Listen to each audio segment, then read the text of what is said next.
This is NBK, nothing but Knicks. When Sim passed the assist, you know that it's #1 show that breaks down the game. If you can't play defense, stay out my way.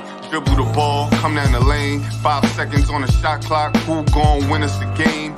You wanna hear Nick updates and trade rumors? Post-game reviews, this the place you tune in. Tell a friend just to keep the ball moving. Like the page if you feeling the movement. Every game we coming to win. Give us a sub like a player that came off the bench. This is NBK, nothing but Knicks.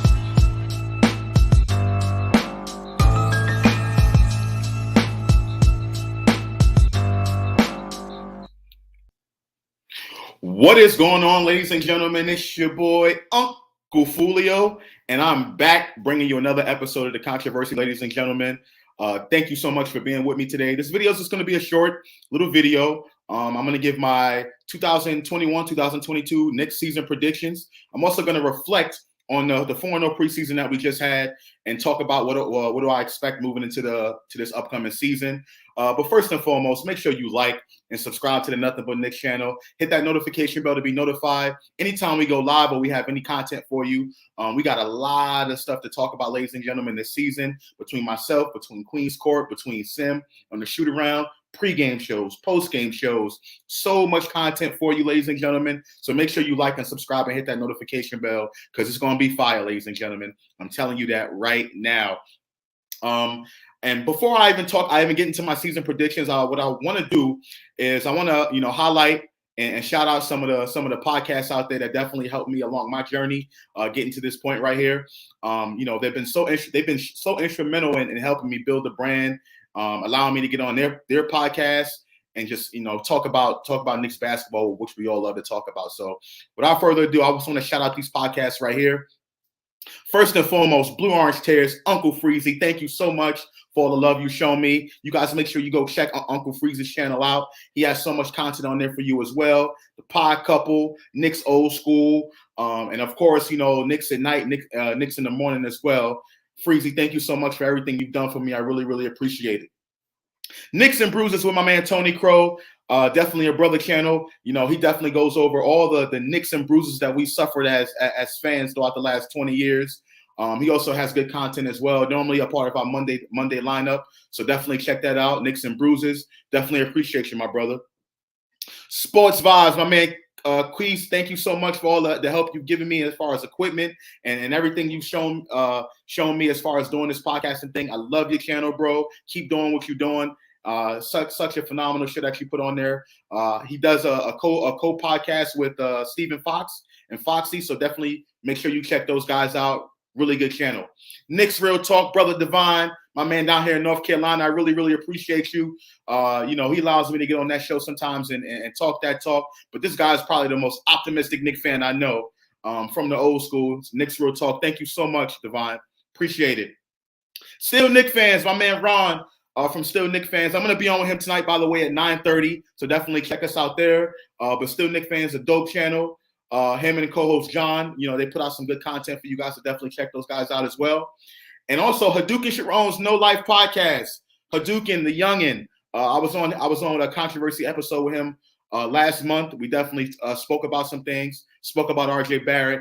But Hadouken, he definitely has a really, really good channel. So guys, definitely check him out as well. And I would be remiss if I don't mention my other two right here. Die Hard Knicks podcast, my man Eru.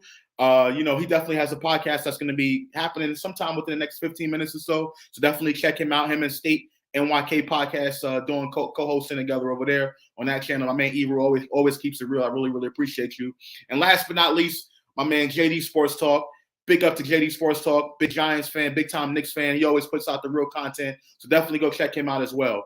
I really, really appreciate all you guys for helping me, get to this point right here. It definitely means a lot, and I can't be here without you guys. So thank you so much.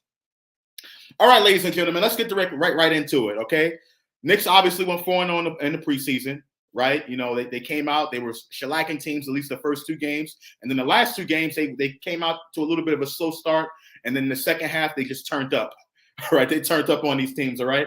So 4-0, that's how they finished. We were very, very hyped about that. I know Knicks fans are all around the globe are hyped that the Knicks went 4-0 in the preseason, but it is preseason, ladies and gentlemen. I must let you know that. Okay, but let me just highlight some of these preseason stats for you. This is what the Knicks did, this current preseason right here. 116.3 points per game. That's 4th in the NBA. They shot 44.4% from the field. That's 14th in the NBA, so kind of middle of the pack right there. Their three-point percentage, 38.4, which is 4th in the NBA, and that's going to be on 41 attempts, which is 6th in the NBA. So the Knicks are definitely putting it up a lot, and they're definitely knocking down a lot of those three-pointers. So, that's something that we focused on, myself and Sim and the MBK panel. We definitely focused on that coming into this season. Were the Knicks going to put up more threes, and were they going to be able to make those threes? And you see in the preseason, they definitely did so.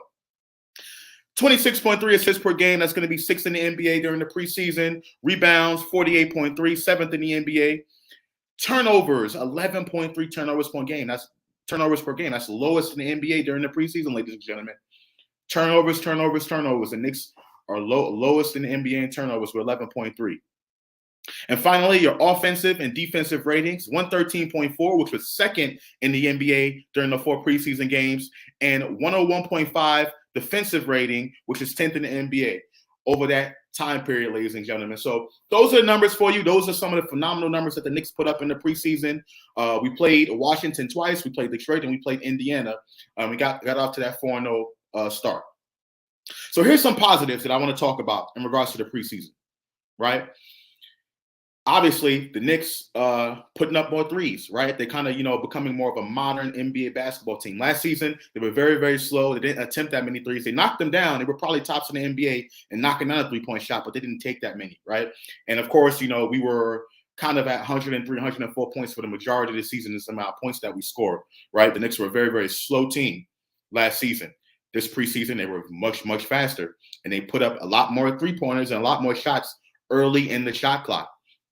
Right. So that's something that's definitely an improvement. Right now, you can say as maybe Tibbs is changing his ways. I think it's more attributed to the fact that we picked up Evan Fournier and Kemba Walker, guys who can go out and knock down shots. You've seen that the ball is just moving around. Guys are moving without the basketball, where we're hitting, getting to our spots. And we're definitely, taking those shots, taking those opportunities when they're there, not just forcing them up. We're in the correct position and taking some really, really good looks. And that's the reason why those numbers are what they are, right? So those are definitely positives. Their pace has picked up. The Knicks had the lowest pace in the NBA last season in the 30th in the NBA. And the year before that, they were 29th. This time in the preseason, they were in the top half of the league as far as pace is concerned. So not only are they, knocking down more shots, taking those shots, they're taking a lot more of them. And that's what contributes to the Knicks putting up 116.3 points per game. It's not rocket science, ladies and gentlemen. The Knicks are taking more shots and they're hitting more shots. And it's definitely, because of the two people that they brought in. So those are some of the positives that, when you talk about this Knicks team, that you can highlight, that you can be very, very excited about and optimistic about moving into this season. Now, some of the negatives, I don't want to say negative. Negative is a strong word. If I say negative, people are like, "Oh, Josh, you're thinking too much. Why is it got to be negative?" So I'll say areas for improvement, right? Or for me, areas of concern. I think this is very, very concerning for me. The Knicks perimeter defense is not that good, ladies and gentlemen. It is not that good. Point blank, right? Kemba Walker in the last game got absolutely torched by some guy named Raul Neto, right? Some backup, point guard of the Washington Wizards, right? So that's definitely not a good sign. I think you can point to a little bit of RJ Barrett being a little bit better in taking the responsibility of guarding the opposing team's best wing or best guard, right? But collectively, the Knicks are not that good. Can the Knicks be able to shore up that perimeter defense enough where they can be able to be as good defensively as they were last season? I think that's a major, major question. Now, a lot of people are like, well, Elfrid Payton and Reggie Bullock weren't that good on defense anyway, so it really doesn't matter. We got Fournier and Kemba Walker now. I think it really does matter. I think we traded a little bit of defense for some offense, right? And you're seeing it. The Knicks are putting up more points right now. And defensively, we took a little bit of a step back, not much, but it's a little bit of a step back to where we aren't the defensive juggernaut that we used to be last season, right? And I think it's largely because, Reggie Bullock, as much as people want to hate on him for what he did not do in the Atlanta Hawks series, and of course, Elfrid Payton didn't play, Reggie Bullock was our best wing defender. He took that responsibility of guarding the opposing team's best player.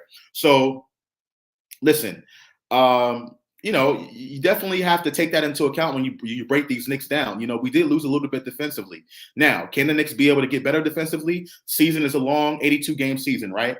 Things, happen so frequently, right? The Knicks were kind of middle of the pack last season, and then they had a little 10 or 13-game run where they just were smoking teams, and they were winning every single game, and that's what propelled them into the 4th seed in the NBA and in the Eastern Conference, right?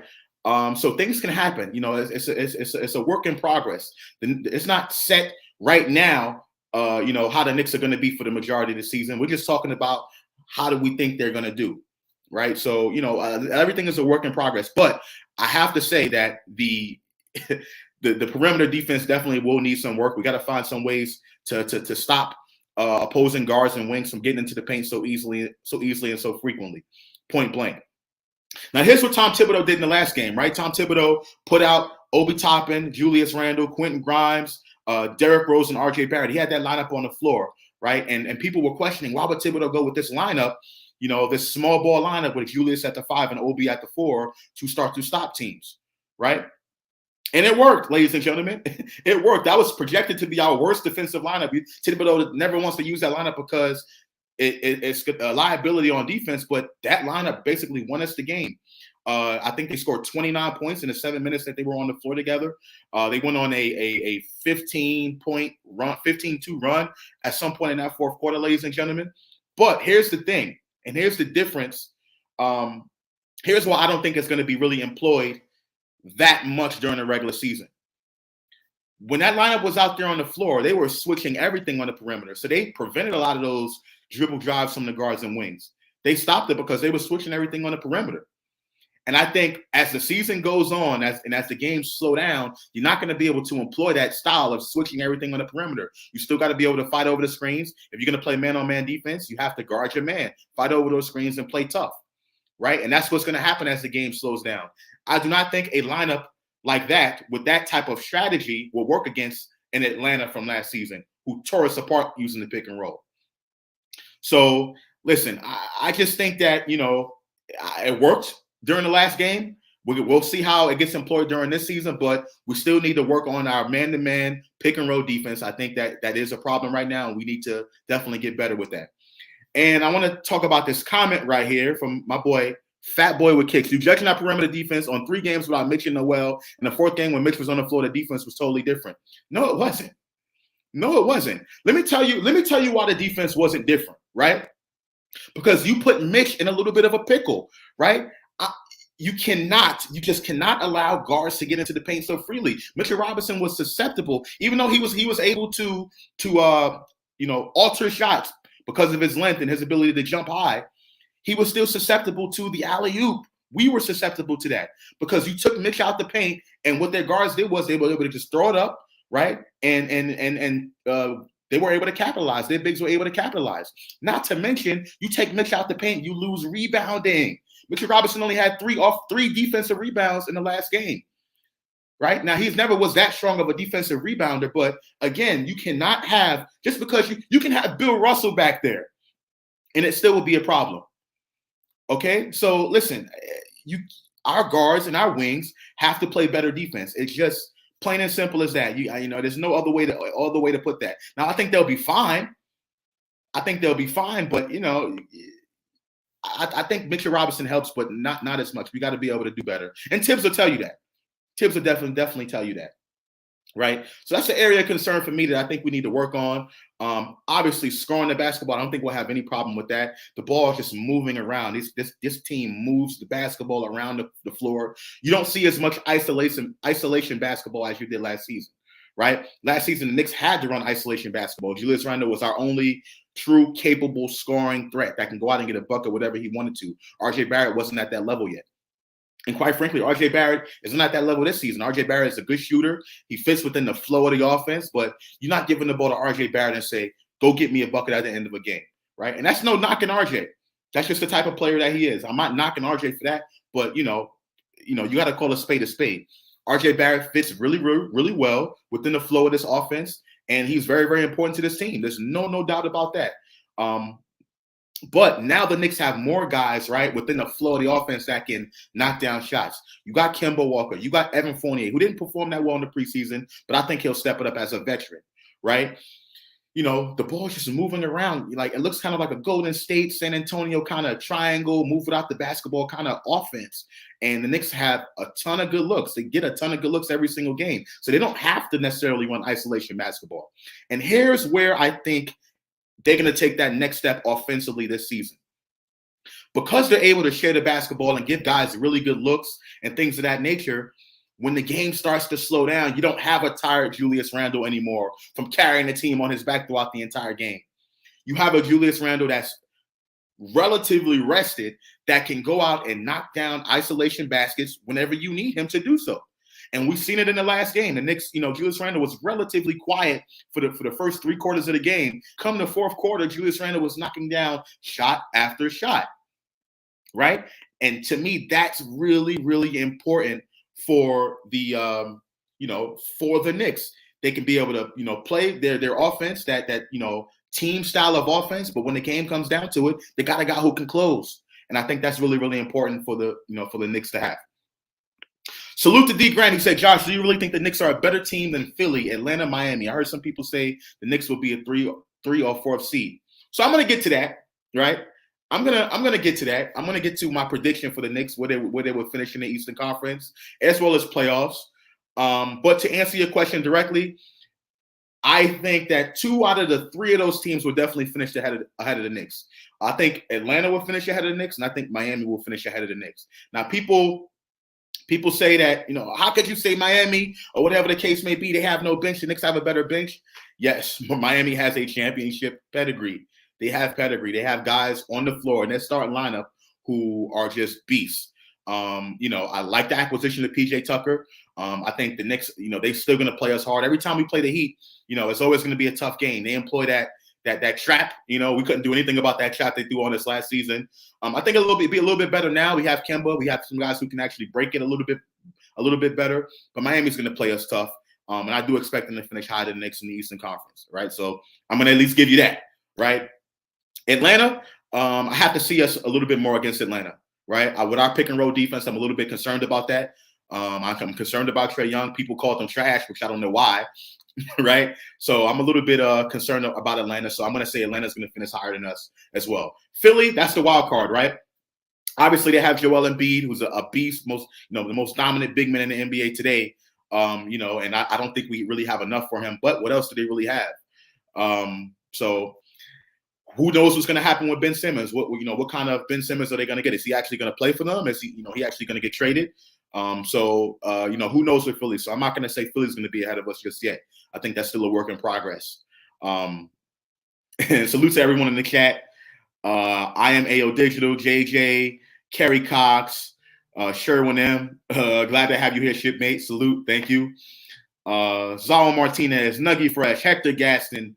Thank you guys so much for joining me in here. Evergreen, Greenhouse, thank you guys so much for joining me here in the chat.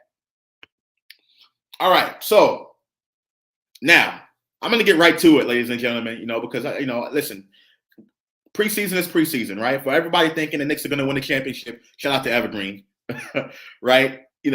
Just because the Knicks go 4-0 in the preseason doesn't mean they're going to, guaranteed to do anything substantial in the playoffs, right? And I point out these two key stats. Last season, Phoenix went 0-3 in the preseason, and Milwaukee went 0-4 in the preseason. They both ended up in the NBA Finals, right? And that's not me just being pessimistic. I'm just telling you what the numbers are. Like, no one truly cares about preseason except Knicks fans, to be honest with you. We love these moral victories. And I get it. I understand the team is playing much better. I'm giving them credit where credit is due, but we have to see this during a prolonged stretch of games in the regular season when we're going up against some of the tougher teams in the Eastern Conference, or the rivalry teams, the Bostons, the Miamis, the Brooklyns, the Milwaukees, let's see how we fare against those type of teams before we start really making judgments. And I say, give it up to the 20 game point. And we'll figure it out. I think that's the best way to evaluate this team. But I understand why you're excited. I'm a little bit of excited. I'm very excited too about this team, but we just got to tone it down just a little bit. Okay. All right. Without further ado, I'm going to give you my season prediction for the New York Knicks this season. I think we do improve on the win total from last year. I think we put up similar numbers to what we did in the preseason. And I think we advance around in the playoffs. I think we get to the second round, right? So this is going to be my prediction right here. I'm going to say the Knicks win-loss record is going to be 46-36, and that's going to put them at 5th in the Eastern Conference. Okay, 5th in the Eastern Conference. I say they clinch a second-round playoff berth, so they win that first-round series, whether it be 6 or 7 games, whoever they play, right? And to be honest, I think it's going to be another matchup against Atlanta, right? But I think this time we'll take them. And I think they get to the second round, and they get put out in a tough 7-game series. Tough 7-game series. And I think it's going to be heartbreaking, but again, that's going to be a sign of the Knicks moving in the right direction. For me, where the Knicks finish in the Eastern Conference does not show progression for me, right?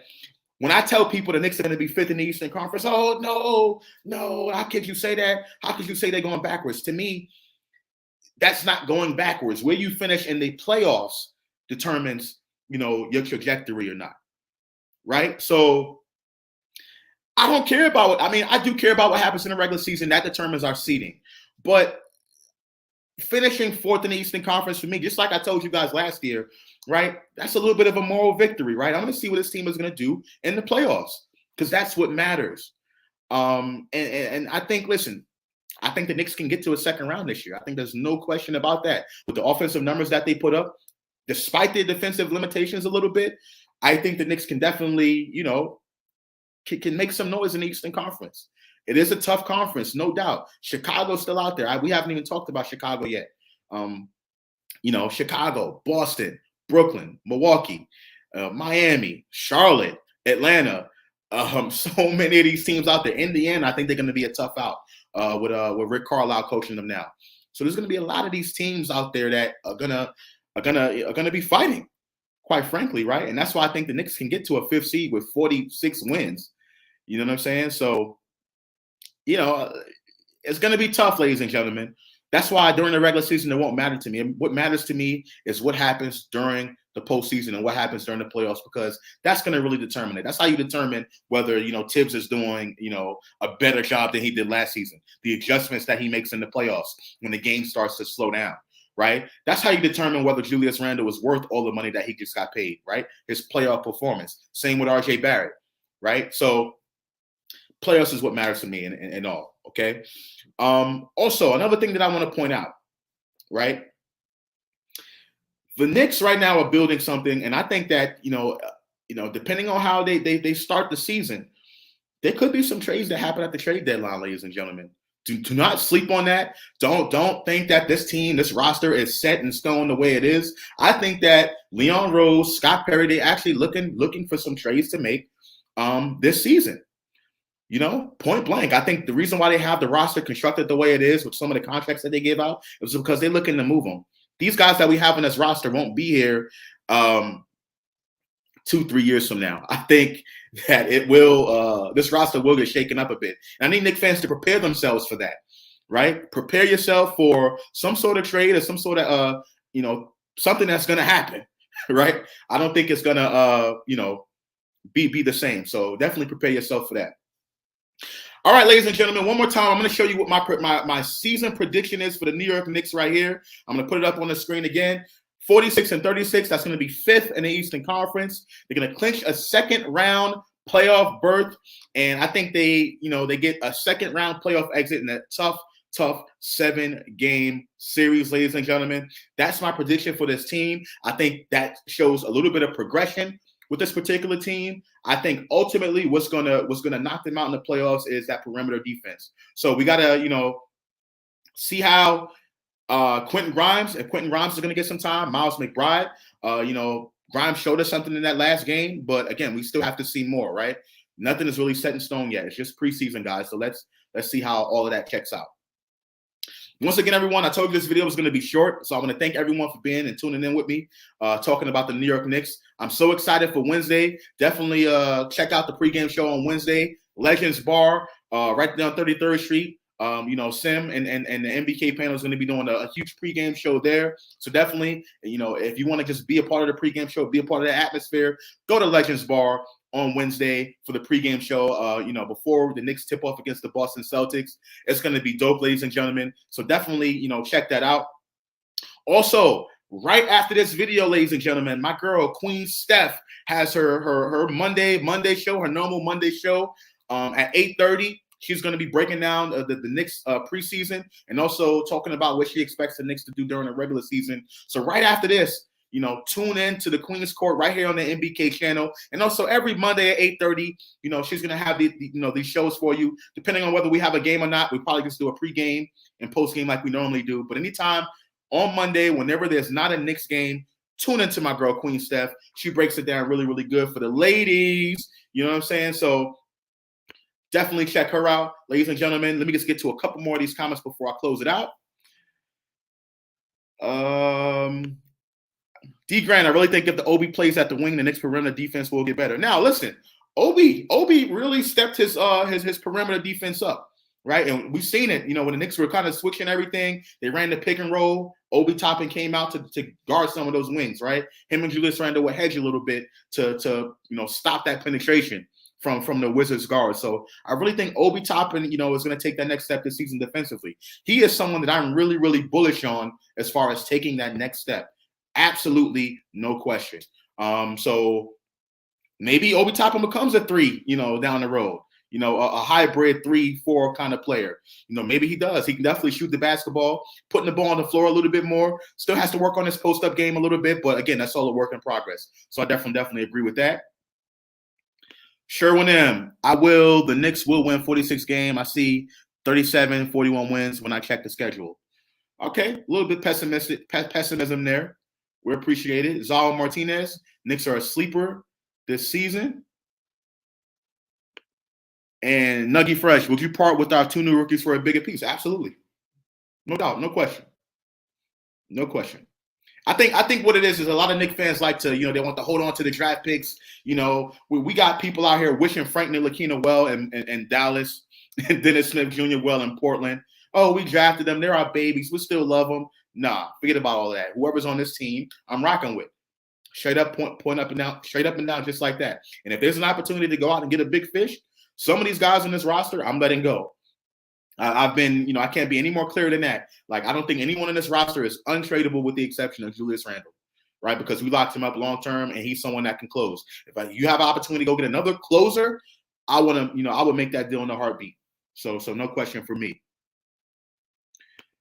I am AO Digital. Matchups do matter, but there is not much difference with a 4th and 5th matchup, right? That's why I think the Knicks can win a first-round playoff series, right? That's exactly why I think they can win. They can win that. Let's see who else we got. Brand of encouragement. We need D-Rose wealth. He is the glue. All right. Gotcha. And shout out to my girl Queen Steph. Matchups do matter. Absolutely. Matchups definitely do matter. And I think the Knicks, they can be favorable as a 5th seed. Just like, Atlanta was favorable against us matchup-wise, 4th and 5th seed last season. All right. So I definitely agree with that. One last thing I want to point out, Kemba Walker's health, I think is very, very important. I think the Knicks need to take the conservative approach with Kemba Walker. Don't play on back-to-backs. I think the Knicks had 3 days off between their 2nd and 3rd preseason game, and they still gave Kemba the day off. So that tells you a lot about, Kemba Walker. Can he be able to stay healthy during the season? So I wouldn't allow him to play back-to-backs. And I would be very, very conservative with him because come playoff time, we're definitely going to need him.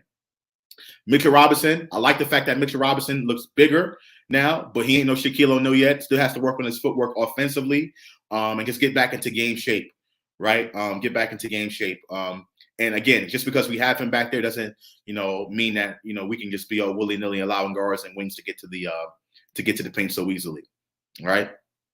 So, ladies and gentlemen, thank you so much for tuning in with me. Tune in to Queen's Court right after this, right here on the MBK channel. She has a really, really good show for you. I definitely appreciate it. And we'll see you guys Wednesday at the Legends Bar for the New York Knicks versus Boston Celtics pregame show. I'm UnclefOOlio, and I'm out. Peace. MBK, nothing but Knicks. When Sim passed the assist, you know that it's #1 show that breaks down the game. If you can't play defense, stay out my way. Dribble the ball, come down the lane. 5 seconds on the shot clock, who gon' win us the game?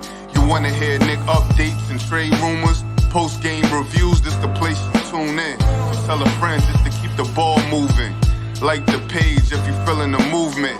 Every game we coming to win. Give us a sub like a player that came off the bench. This is NBK, nothing but